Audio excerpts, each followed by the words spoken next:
Avant de se donner la mort, Dalida laissait 3 lettres d'adieu. Plus de 30 ans après sa disparition, la star continue d'être au centre de nombreux fantasmes et mystères non résolus. Il faut dire qu'elle était belle, secrète et envoûtante. 3 raisons pour lesquelles lorsque François Mitterrand la rencontre, il ne reste pas indifférent. Dans les années 1970, alors qu'elle est au sommet de sa carrière, elle vient chanter à un rassemblement du Parti socialiste, à Marseille.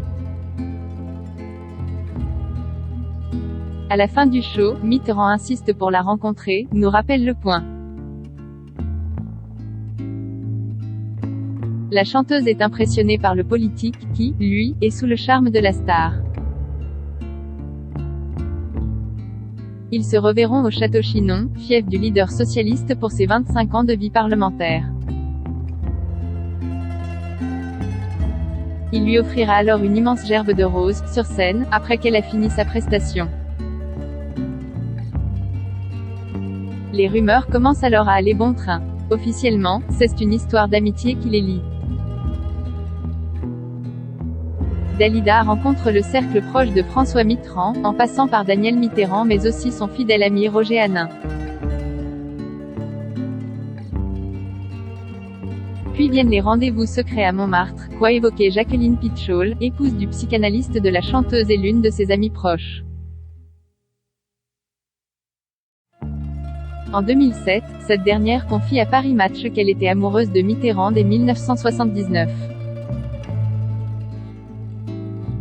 Celui qui deviendra président de la République prend des risques pour elle. Il se rend alors quelquefois au domicile de la chanteuse, cachée sous une casquette, des roses sous le bras. Une liaison qui tourne au drame. En 1981, Dalida s'engage pour le leader socialiste. Quelques jours après sa victoire, elle est au premier rang des fidèles, en robe fuchsia, au Panthéon. Une scène qui lui aura valu le surnom de Panthère Rose mais surtout bien des déconvenus. Cette casquette d'égérie de la gauche lui vaut de nombreuses critiques et moqueries dans la presse. Victime d'harcèlement venant d'anonymes, l'artiste et interprète de Laissez-moi chanter préfère s'éloigner et part en tournée à l'étranger. Selon Jacqueline Pitchol, François Mitterrand aurait demandé à Dalida, par lettre, de ne jamais évoquer leur histoire pour ne pas nuire à sa carrière.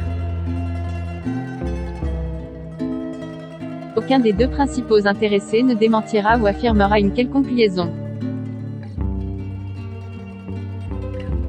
Quant à Orlando, frère de la chanteuse, interrogé par Thierry Ardisson des années après, il déclarera « Elle n'est plus là pour en parler et moi j'ai toujours dit que je restais au bord de la porte et que je ne l'ouvrais pas si je n'étais pas invité. »